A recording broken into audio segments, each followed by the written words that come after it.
Assalamualaikum warahmatullahi wabarakatuh. Perkenalkan, nama saya Muhammad Faisal Khalifi dari kelas 8E Alhamidiyah Depok Madrasah Sanawiyah. Di sini saya akan presentasikan tentang sejarah komputer. Sejarah komputer generasi pertama. Komputer generasi pertama diciptakan pada tahun 1946. Jika bakal komputer ini masih menggunakan tabung vakum sebagai komponen utamanya. Komputer ini memiliki berat mencapai 30 ton dan kurang efisien karena membutuhkan daya listrik besar dan memiliki panas berlebih. Perangkat komputer generasi pertama ini masih menggunakan bahasa mesin yang hanya dapat dimengerti oleh komputer itu sendiri. Sebuah pita kertas dan pocket card digunakan sebagai input dan outputnya berupa printer. Biasanya yang dibutuhkan untuk mendapatkan satu unit komputer pun cukup fantastis, yakni mencapai $1 juta.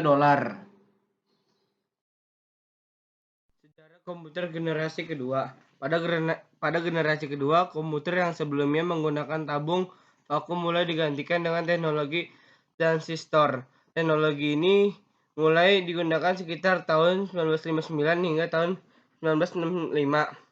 Transistor sendiri memiliki beberapa kelebihan seperti ukuran yang kecil, tidak terlalu panas, dan minim kegagalan.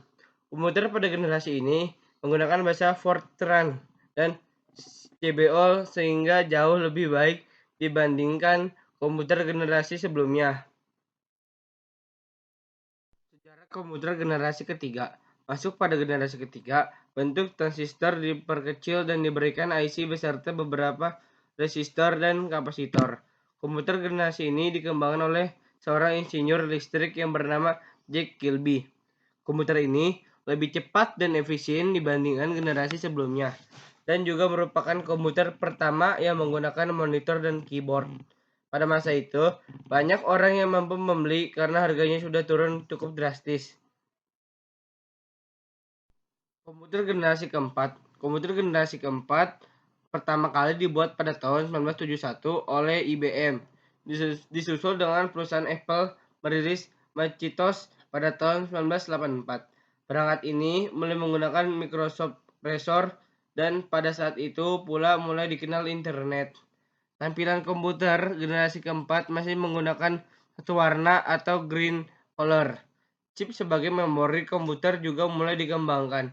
Contoh komputer pada generasi ini adalah IBM Pentium 2, Apple II, IBM 370, IBM PC atau 386 dan lain-lainnya. Komputer generasi kelima. Teknologi AL menjadi perkembangan terbaru dari komputer. AL membuat komputer memiliki kecerdasan buatan sehingga dapat melakukan input secara lebih baik. Bahkan, Anda dapat menginputkan bahasa sehari-hari, menyesuaikan keadaan serta mempelajari lingkungan sekitar. Ada juga LSI atau Large Scale Integration yang memadatkan ribuan microprosesor. LSI yang paling terbaru adalah Pentium 4 yang dikeluarkan oleh Intel Corporation. Komputer generasi kelima memiliki bentuk yang kecil dan sederhana, namun komputer ini memiliki kecepatan dan kecanggihan yang tidak perlu diragukan lagi. Dari saya, wassalamualaikum warahmatullahi wabarakatuh.